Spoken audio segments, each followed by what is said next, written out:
currently sitting 11th place in the Premier League table. We played Crystal Palace this past weekend and we drew. Not the result that a lot of us were expecting. This is the Glory Reds podcast, and let's get into some positive takes from this match and also in the league so far. Right, so I don't want to dwell so much on the negativity because I had a lengthy conversation with Ben yesterday, and we're basically talking about our feelings towards Manchester United so far this season. He pointed out that I was a bit more on the negative side of things, which I want to get into. And he was saying that, look, there's some shining light at the end of the tunnel. We just have to be patient. We just have to wait it out. Personally, my patience has thoroughly run out. It has run out. I was patient last season. I've been patient for the past decade.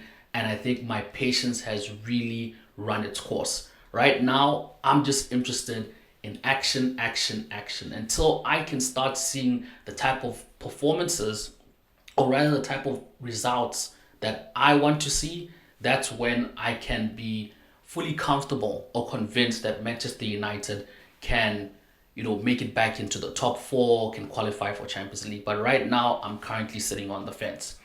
So basically, I just have one negative thing that I want to speak about. And I think this resonates amongst all of us Manchester United fans.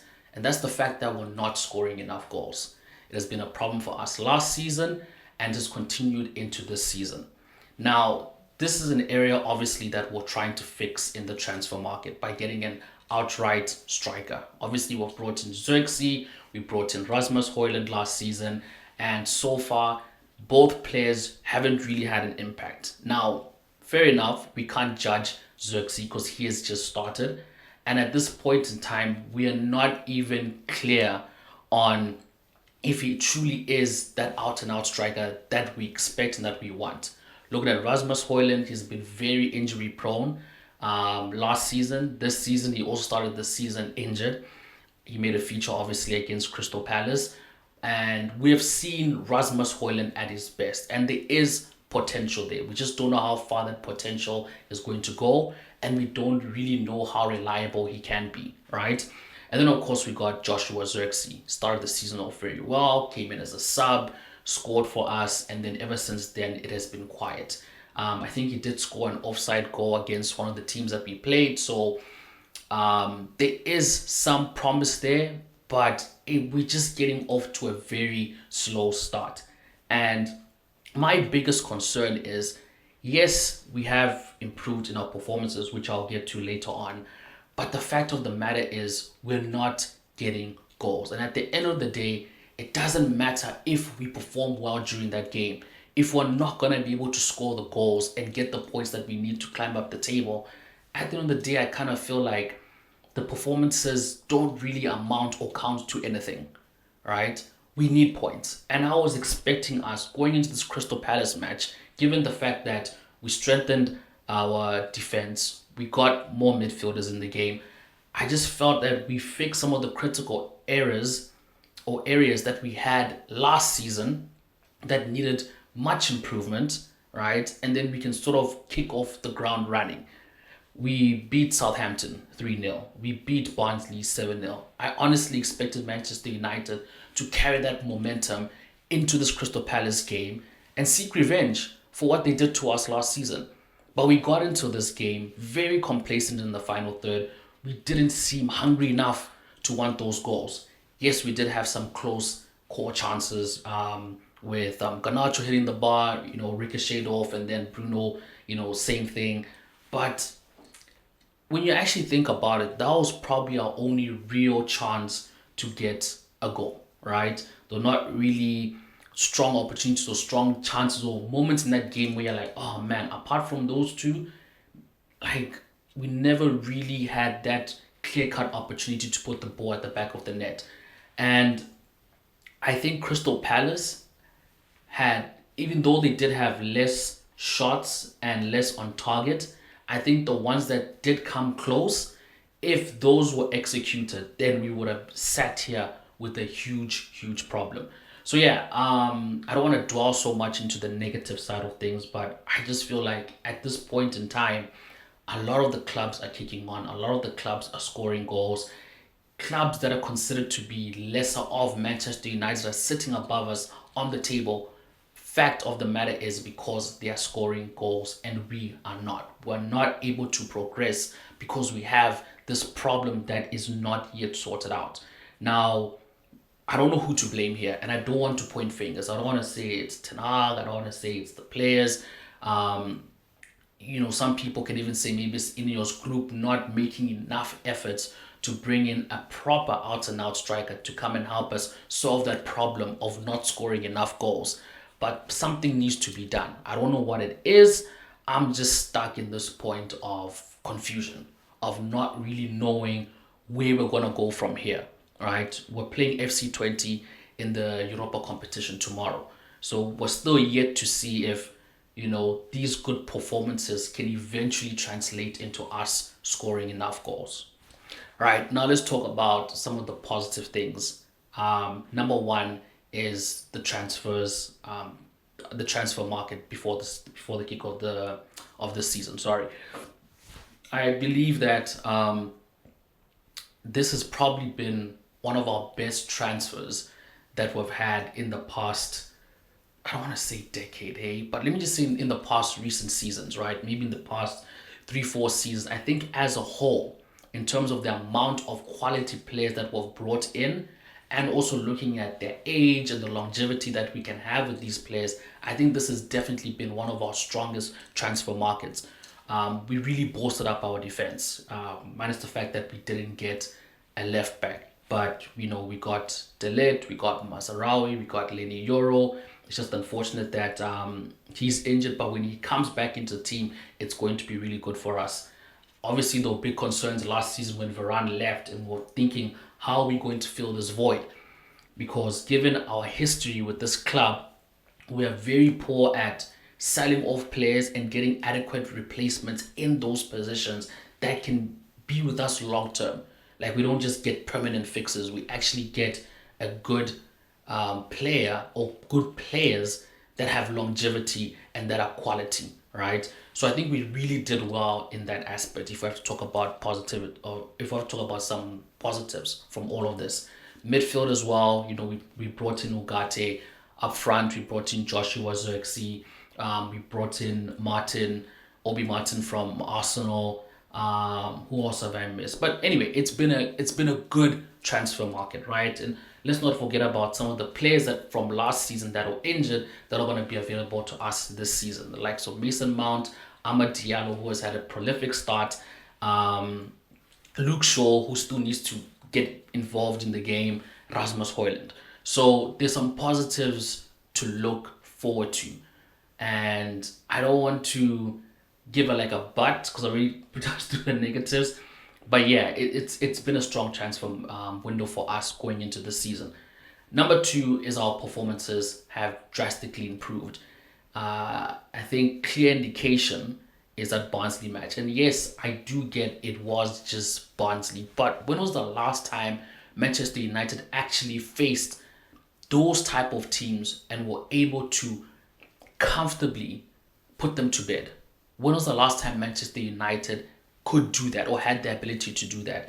So I think even though, yes, it was just Barnsley, I think you can take some positives away from that to say, you know what, against teams like that, Manchester United are comfortable to get the job done. Now, obviously, we're still yet to see, right? I still consider that game a once-off. It was, I think, once we passed the 3-4 goal mark, it was always going to be a high scoring game. We were very comfortable. We got into our stride. We got into our rhythm. And I think we're now yet to see us do that against some of these Premier League sides who sit below us and not these League One teams. So performances are definitely improved. Defense is definitely improved. There's just a little bit more fluidity in our game. There's a little bit more sharpness in our game, and those are the type of things that are going to continue building this season. And also, let's not forget that this first team, yes, we do have a lot of similar players that we had last season, but it also has changed quite a lot.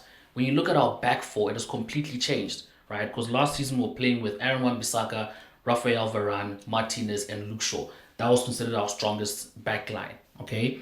Varane obviously has left the club. Wan-Bissaka has left the club. We've replaced him with Mazarawi. We've replaced with Delit. Martinez is playing alongside him, and then of course we have Dalot playing left back. Mazarawi has just been outstanding for us.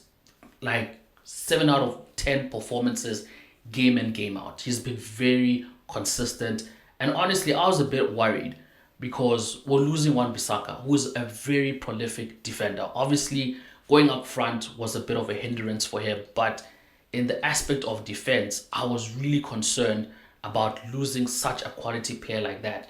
But Mazarawi has definitely, he's definitely filled the shoes that we thought were not going to be filled, right? Special shout out to also Andre Onana.